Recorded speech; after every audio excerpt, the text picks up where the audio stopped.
देखो, आचार्य रामचंद्र शुक्ल जी का एक स्टेटमेंट तो 100% ही आता है, लेकिन 2 या 3 भी आ सकते हैं। तो आपको अपनी जो आचार्य रामचंद्र शुक्ल जी की बुक है, उनसे मूल बुक से आपके ये नोट्स बनाए हुए हैं और 25 स्टेटमेंट एक जगह एक ही साथ है लिखे हुए हैं। ये किसी ना किसी एग्जाम में भी आए हुए हैं और इम्पोर्टेंट भी हैं। और मतलब ये 25 याद होने के बाद आपको मतलब बाकी का पूछे और इनमें से दिया हुआ हो किनका है किसका है नहीं है, वैसे आप कॉमन सेंस से भी क्वेश्चन हल कर सकते हो। तो देखो, विलक्षण बात यह है कि आधुनिक गद्य साहित्य की परंपरा का परिवर्तन नाटक से हुआ है। किससे हुआ है? नाटक से हुआ है। किसकी बात है? आचार्य रामचंद्र शुक्ल की। अगला है, महाराजा जसवंत सिंह हिंदी के प्रधान आचार्यों में माने जाते हैं और उनका भाषा भूषण अलंकार ग्रंथ एक बहुत ही प्रचलित ग्रंथ है। अब देखो, यहाँ से तीन तीन क्वेश्चन तो सीधे ही है कि भाषा भूषण किसका है?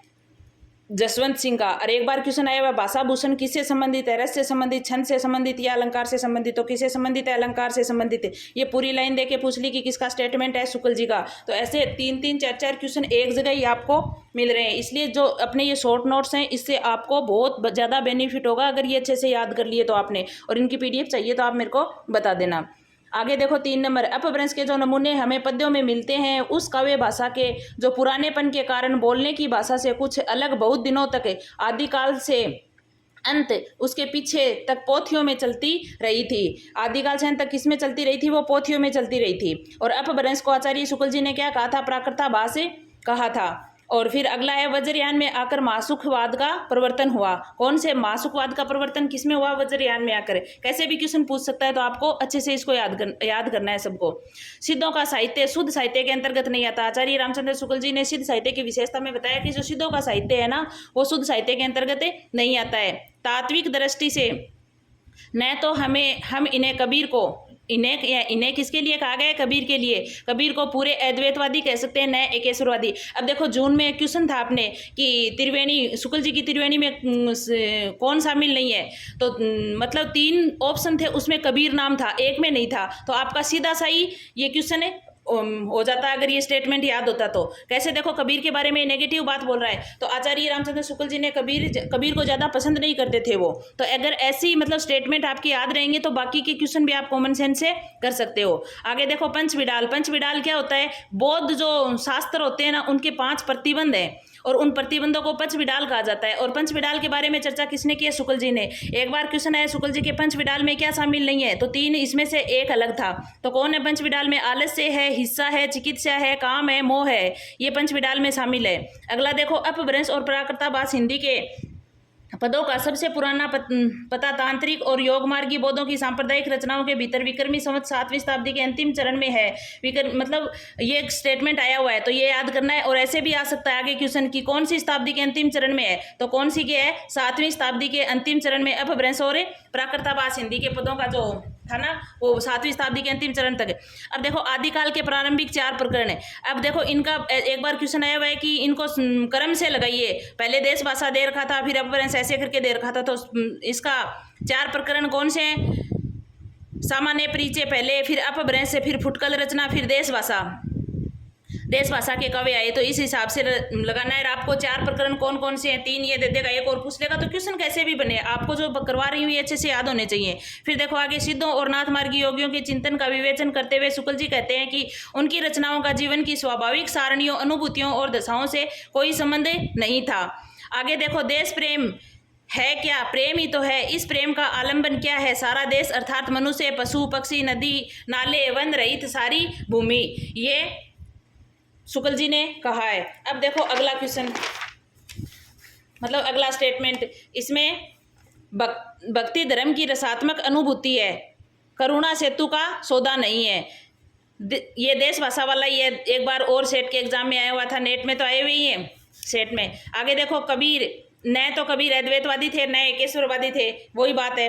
अगली देखो, कबीर को राम नाम रामानंद से प्राप्त हुआ था, पर आगे चलकर कबीर के राम रामानंद के नाम से भिन्न हो गए थे। ये देखो, वापस नेगेटिव बात बोल दी, मतलब तो आपको ध्यान में रखना है। आगे देखो, कबीर की अपेक्षा खुसरो का ध्यान बोलचाल की भाषा की ओर अधिक था। यहाँ पर खुसरो की बढ़ाई कर दी कबीर की तुलना करके।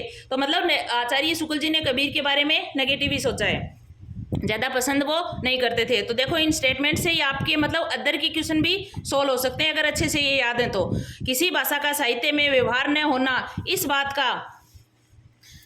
का प्रमाण है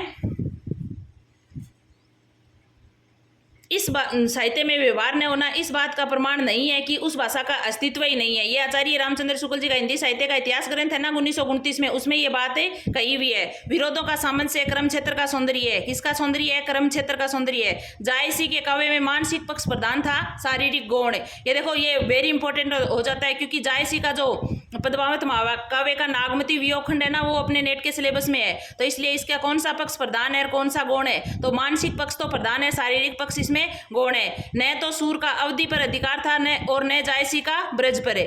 ये स्टेटमेंट भी शुक्ल जी का ही है। और कवि गढ़ी आनंद दास जड़ी आनंद दास जी कवि की बड़ाई करते हुए इसमें कहा गया है। हिंदी रीति ग्रंथों की परंपरा चिंतामणि त्रिपाठी से चली है। रीतिकाल का आरंभ उन्हीं से मानना चाहिए। यानी रीतिकाल का आरंभ किससे मानते हैं? चिंतामणि त्रिपाठी को। और रीतिकाल का प्रथम कवि भी शुक्ल जी किसको मानते हैं? चिंतामणि त्रिपाठी को ही मानते हैं। तो देखो एक एक स्टेटमेंट से दो तीन क्वेश्चन है यहाँ। प्रकृति के नाना रूपों के साथ केशव के हृदय का सामंजस्य कुछ भी न था। धर्म का प्रवाह है, कर्म ज्ञान और भक्ति इन तीनों धाराओं में चलता रहता है, और तीनों के सामंजस्य से ही धर्म अपनी पूर्ण सजीव दशा में रहता है, और एक के अभाव में भी वह विकलांग रहता है। अब ऐसे भी पूछ सकता है कि धर्म का मतलब ये तीन कौन कौन से हैं, तो तीनों के नाम भी पूछ सकता है। किससे विकलांग रहता है? तीनों अगर साथ में नहीं रहेंगे तो विकलांग माना जाएगा। अगला स्टेटमेंट देखो भारतेंदु जी के बारे में। भारतेंदु ने जिस प्रकार हिंदी गद्य की भाषा का परिष्कार किया है, उसी प्रकार हिंदी काव्य भाषा ब्रज भाषा का भी। तो आपके ये दो स्टेटमेंट हैं, इसके भारतेंदु जी के वेरी इंपॉर्टेंट हो जाते हैं, क्योंकि भारतेंदु जी अपने नाटक में भी 2 नाटक लगे हुए हैं, और उपन्यास में भी 2 उपन्यास लगे हुए, ये नाटक में भी लगे हुए हैं, और उसमें अंधेर नगरी और बार दुर्दशा, तो मतलब 4 ये निबंध भी लगे हुए हैं 2। तो ऐसे करके वेरी इंपॉर्टेंट हो जाते हैं। तो आपको याद रखना है भाषा के बारे में शुक्ल जी स्टेटमेंट दे रहे हैं। देखो दूसरा क्या है, भारतेंदु का प्रभाव भाषा और साहित्य दोनों पर बड़ा गहरा पड़ा था। उन्होंने जिस प्रकार गद्य की भाषा को परिमार्जित करके उसे बहुत ही चलता, मधुर और स्वस्थ रूप दिया, उसी प्रकार हिंदी साहित्य को भी नए मार्ग पर लाकर खड़ा कर दिया। ये दोनों स्टेटमेंट वेरी इंपॉर्टेंट है, अच्छे से याद कर लेना। अब देखो भक्ति के आंदोलन की जो लहर दक्षिण भारत में आई, उसी ने उत्तर भारत की परिस्थितियों के अनुरूप हिंदू मुस्लिम दोनों के लिए एक सामान्य भक्ति मार्ग की भावना कुछ ही लोगों में जगाई। यानी अपने भारत में भक्ति आंदोलन कहाँ से स्टार्ट हुआ था? भक्ति की धारा दक्षिण से, और वही उत्तर में। ये स्टेटमेंट किसका है? आचार्य रामचंद्र शुक्ल जी का।